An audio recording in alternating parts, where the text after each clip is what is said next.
ग्लानिर्भवति भारत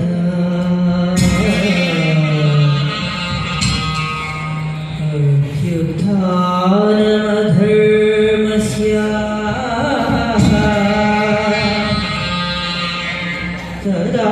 तदात्मानं सृजाम्यहम् अभ्युत्थानमधर्मस्य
గోవర్ధనగిరివేపిన జనార్దనుడు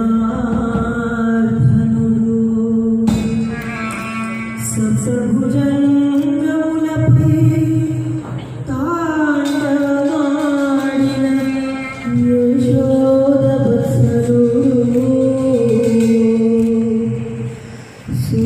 సుదర్శనదారుడు నరనారాయణుడు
నిందితుల పడిన శివనుడిని చూసి బలరాముడు కోపంతో నాగకి తినే వస్తున్నాడు. అలాగైతే మన మహారాజు వద్దనే ఉందాం కదా. సరే రా.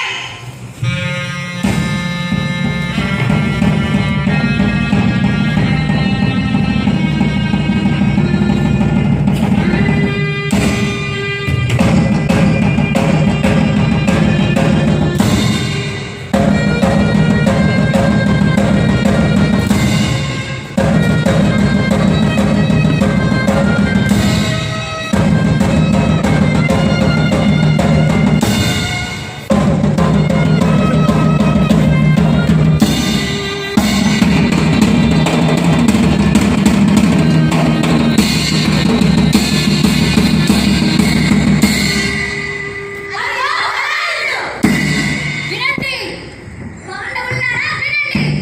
అరే వీర భయంకరమైన నా హలాన్ని మెచ్చారా? శత్రు భయంకరమైన నా హలాన్ని చూసి కూడా జంతు బొంకు లేకుండా గర్వించే ఆ భీముడు ఏ సంపన్నుడైన దుర్యోధన్ని తొడలే కొడతాడు. ఏయ్ భీమసేన!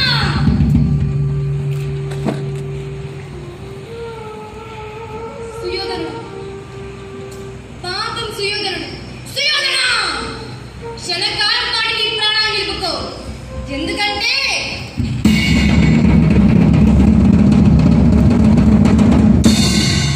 సౌముని సంహరించి వారి నెత్తురు తాయినది, బలవంతులైన రాక్షసులకు అంకుశమైనది, యమునా జలాలకు స్వచ్ఛ గమనాలను ఎత్తినది, శత్రువులను చీల్చి చెండాడే నా హలాయుధంతో ఆ భీముని వక్షస్థలాన్ని పొలంలా దున్ని వాని నెత్తురు చిందేలా చేస్తాను.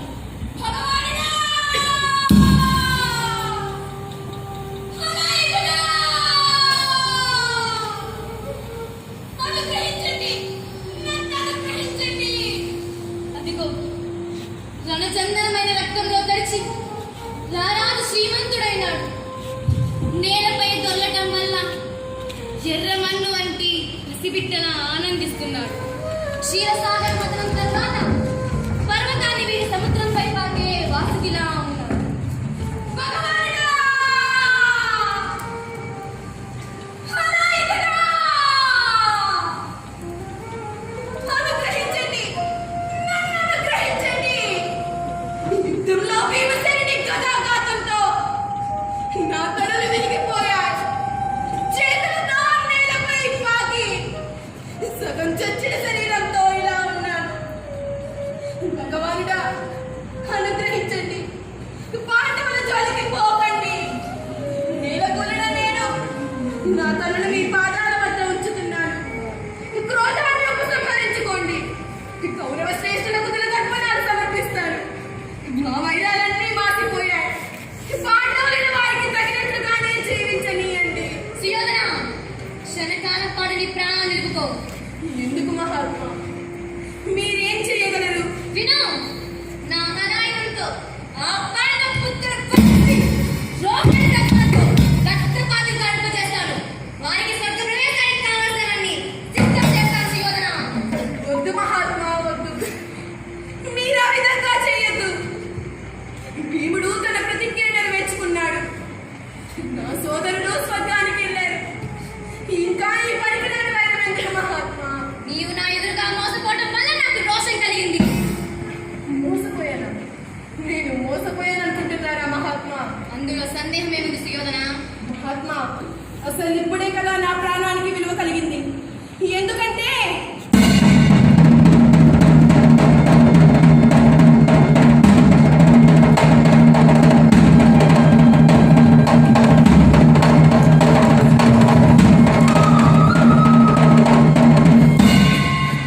నా ప్రాణాలకు ఇప్పుడే విలువ కలిగింది.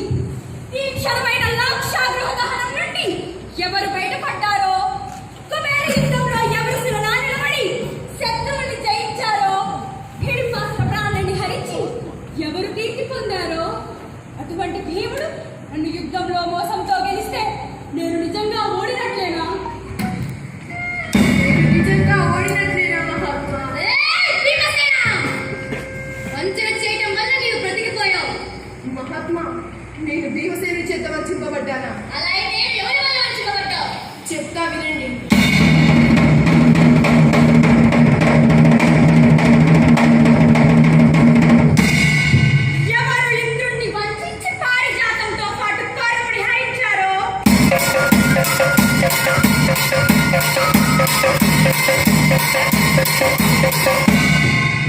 ఎవరు చాలా సంవత్సరాలు సముద్రం పైన యోగ నిద్రలో శయనించినారో,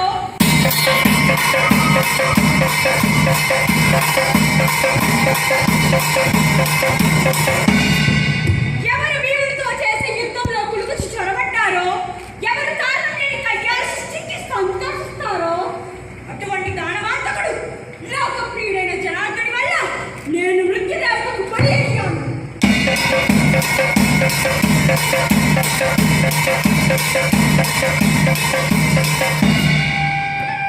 లోకప్రియుడైన జనార్దుడి వల్ల నేను మృత్యుదేవతకు బలి అయ్యాను.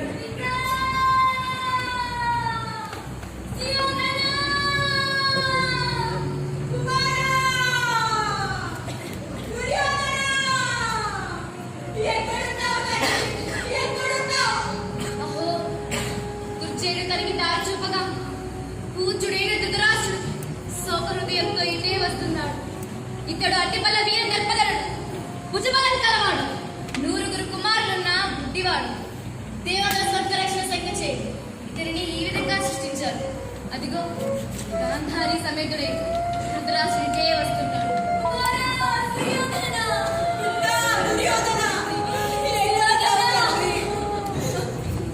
అయ్యో, ఎంత కష్టం వచ్చింది. మోసంతో పుత్రుడు యుద్ధంలో పడిపోయాడన్న మాట నా గుండెను పగిలేలా చేసింది. కుమారా, సుయోధన, కన్నీరుతో నిండిన నా ఈ అందముఖం మరింత కలుషితమయ్యింది. గాంధారి, గాంధారి, బతికే ఉన్నావా? ఉన్నాను మహారాజా. అన్న భాగ్యరాలినే ఇంకా బతికే ఉన్నాను, బతికే ఉన్నాను.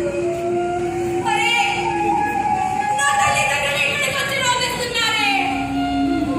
నా గాంధార పద నాకింతవరకు తెలియదు. అంతఃపురం విడిచి నా కన్న వాళ్ళు వచ్చి ఏడవడం నేను మొదటిసారి చూస్తున్నానే. గాంధారి, అభిమానదండైన రారాజు కనబడ్డాడా? లేదు మహారాజా, లేదు. అయ్యో, పుత్రుడి కోసం ఇలా వెతుక్కోవాల్సి వచ్చింది. పరాక్రమవంతులైన 100 పుత్రులు ఉండి కూడా ఈ ధృతరాష్ట్రుడు తిలతర్పణాలు పొందలేని నిర్భాగ్యుడయ్యాడే. బిడ్డా! సుయోధనా! చెప్పు, సమాధానం చెప్పు. పుత్ర శోకంతో కుమిలిపోతున్న నీ తండ్రికి సమాధానం చెప్పు. అహో, పూజ్యురాలైన ఈ గాంధారి ప్రతి ధర్మంగా కళ్ళకు కంటలు కట్టుకొని కూడా పుత్రులు పౌత్రులతో ఆనందం పొందలేకపోయింది. పుత్ర శోకంతో కన్నీరు మున్నీరుగా వినిపిస్తోంది. బిడ్డా! సుయోధన! అష్టాదశాక్షోహిణి మహారాజా! ఎక్కడున్నావు తండ్రి? అహో తండ్రి, నేనెప్పుడు అష్టాదశాక్షోహిణులకు రారాజునయ్యాను. ధర్మయుద్ధంలో కనులు విరిగి నేల కూలాను తండ్రి, నేల కూలాను. జ్యేష్ఠపుత్ర సుయోధన, రానైనా రా, నాకు నమస్కరించు. భగవంతుడా, నా తండ్రి దగ్గరికి వెళ్ళలేకపోతున్నాను.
వచ్చెనయ్యా.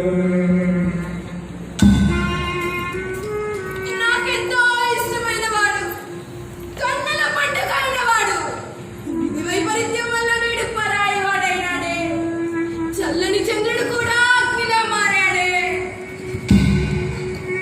నాన్నగారు, నన్ను ఎందుకు మీ తొడలపై కూర్చోనీయలేదు? ఇది వరకు ఎట్లా నా తొడల మీద కూర్చోడానికి లేదు. వెళ్ళి ఎక్కడైనా కూర్చో. ఇక నీకా కోపం లేదు కుమారా. ఇప్పుడు మీరు ఎక్కడికి వెళ్తున్నారు నాన్నగారు? నేను నా సోదరుల దగ్గరికి వెళ్తున్నాను.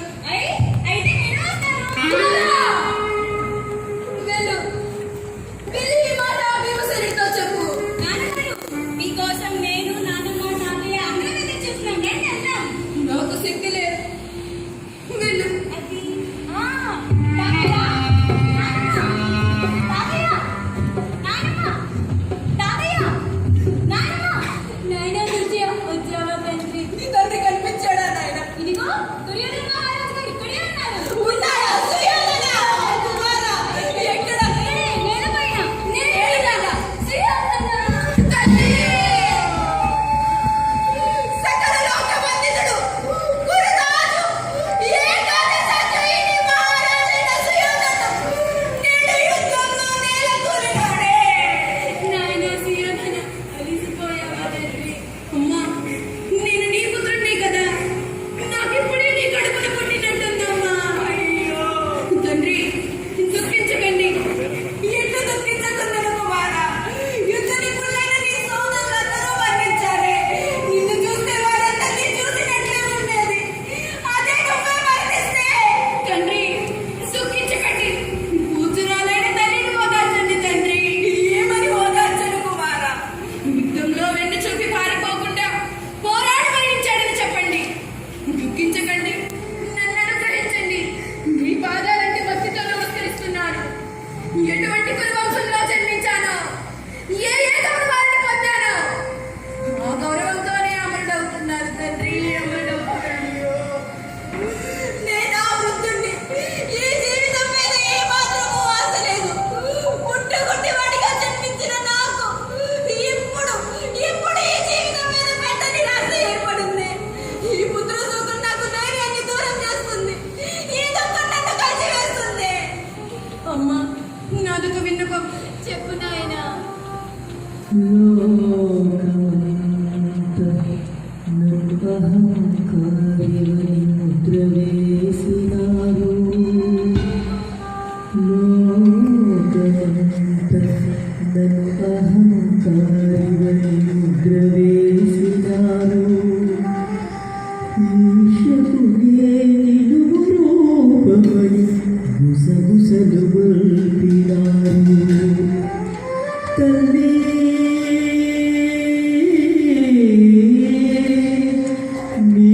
నీవొక్కదానివే, ఇది అహం కాదు ఆత్మగౌరవమని తలచినావు. అమ్మా, అమ్మా,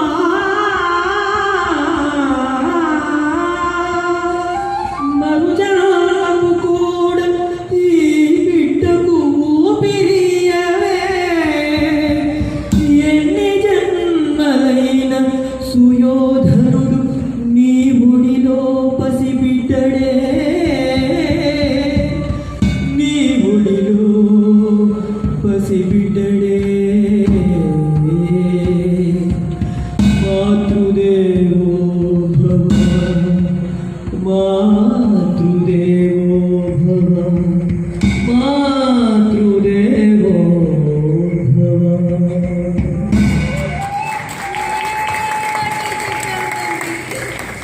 దుర్జయ, నాకు సేవలందించినట్టే పాండవులకి సేవలందించు. నా తల్లి గాంధారి ఎందు చూపించిన భక్తిని కుంతీదేవి ఎందు చూపించు కుమారా. నీ తండ్రి సమానుడితో యుద్ధం చేసిన అధర్మంగా ఓడిపోయాడని తలంపుని పక్కన పెట్టు. ఈ పక్కన విడిచిపెట్టు. నీకు ధర్మరాజుతోనే ఉండి నాకు తిలోదకాలను సమర్పించు కుమారా. అహో, వైరం కాస్త పశ్చాత్తాపంగా మారినదే. ఏంటి ఏంటి ఆ శబ్దం? యుద్ధ సన్నాహాన్ని తెలియజేసే దుందుబీ మోతలికలేవు. యుద్ధ వీరులు వదిలే బాణాశబ్దాలు కూడా ఇవి కావు. యుద్ధ యుద్ధం చేసే సైనికులు సారథులు అందరూ మరణించారు. మరేంటి ఆ శబ్దం? ఆకాశంలో తిరిగే కాకులను చెదలు కొట్టడానికి ధనుష్ టంకారాలు పేలుతున్నాయా? అశ్వత్థామ, అశ్వత్థామ, అశ్వత్థామ, అశ్వత్థామ. ఉగ్రకాల మూకలు యుద్ధము చేయ, దుర్యోధనుని ఊర్వశము జరిగే. ఆ మహాయుద్ధాన్ని పూర్తి చేయంగా ద్రోణపుత్రుడు వచ్చే దీసాన్ని అంచు. అదిగో అశ్వత్థాముడు, అదిగో అశ్వత్థాముడు, అదిగో అశ్వత్థాముడు, అదిగో అశ్వత్థాముడు. పికచామోరు మంత్ర శక్తి మన శక్తి దీన నేత్రుడే కారకయే మోహన రామని స్మరణాముకే పికచామోరు మంత్ర శక్తి మన శక్తి దీన నేత్రుడే ఓహో సమర సంగ్రామ వేవరజని సంగమ సమయ సంపూర్ణ శాస్త్రరత్నముల విగ్రహులారా, స్థానాశేషులారా, శ్వాసానుబద్ధ మంద ప్రాణులారా, సమర శ్రావులారా, రాజులారా, మహారాజులారా, వినండి, మీరంతా వినండి. నేను మాయా బలం వల్ల తొడలు విరిగిన శ్రీరాజుని కాను, వ్యర్థమైన అస్త్రాలు ధరించిన కర్ణుణ్ణి కాను. ఈ యుద్ధంలో విజయలక్ష్మిని వరించడానికి వచ్చిన వీరుణ్ణి, ప్రాణపుత్రుణ్ణి, సూర్యుణ్ణి నేను.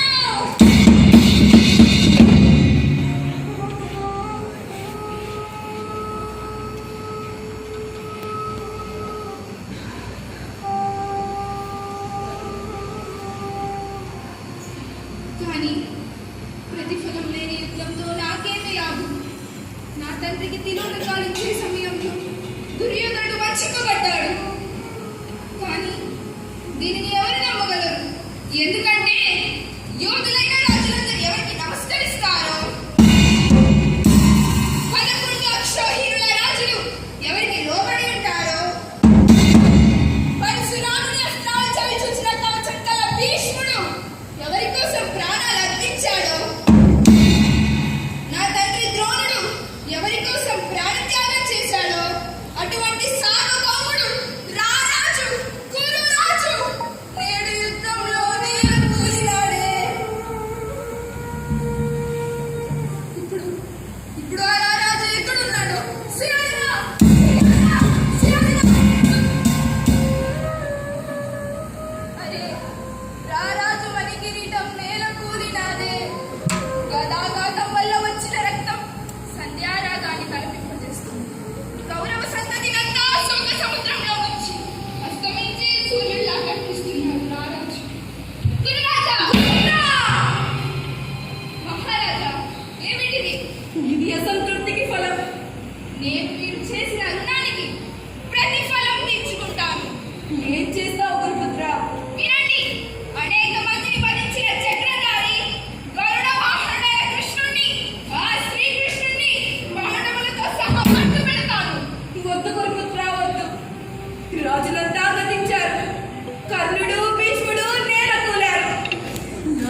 పట్టాభిషేకం లేకపోయినా ఈ విప్రవాకు సాక్షిగా రాజ్యానికి రాజుపై పరిపాలించు. అమ్మయ్య, నా మనసులో మాట జరిగింది. ఇక నా ప్రాణాలు పోతున్నాయి. అరుగో నా తండ్రులు తాతలు, అరుగరుగో నా సోదరులు కర్ణుడు నా కోసమే ఎదురు చూస్తున్నారు. అరుగో అభిమన్యుడు ఇంద్రుడి చేయి పట్టుకొని నాతో ఏదో మాట్లాడాలని చూస్తున్నారు. అరుగరుగో ఉర్వశి మొదలైన అప్సరసులు, అనే మహానదులు మహాసముద్రాలు, ఏ హంసల్లాగే విమానం అదుగో యముడాన్ని నా కోసమే పంపినట్టున్నాడు. ఇదిగో వస్తున్నా వస్తున్నా వచ్చేస్తున్నా. చదివితి ఎల్ల వేదములు జన్మములొప్పగజేసి రమాస్పదమగు వృత్తి మంచి నరపాలములను కొలువగంటి దుర్బలముగాఢ గర్భ పరివర్తన కేళియునచితిన్ తాగాతో నిన్నది మిత్రబాంధవులతో త్రివిధమునకేగు గొప్పదే త్రివిధమునకేగు గొప్పదే. వచ్చేస్తున్నా.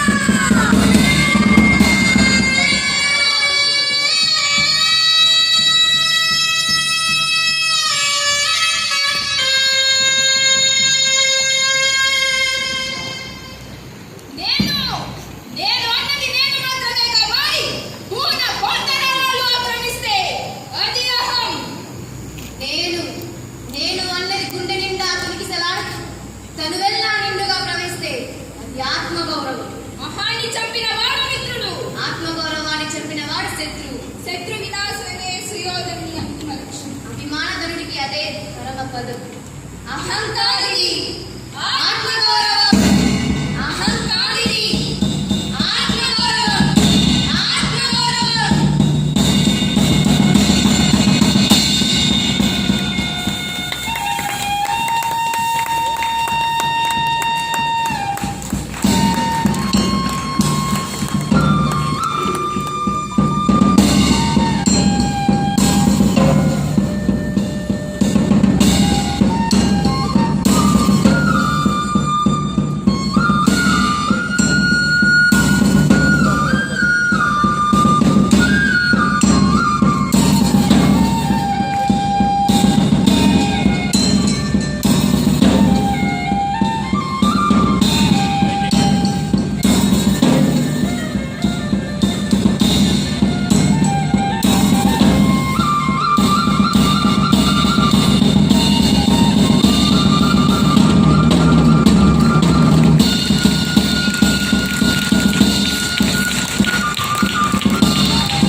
పరిత్రాణాయ సాధూనాం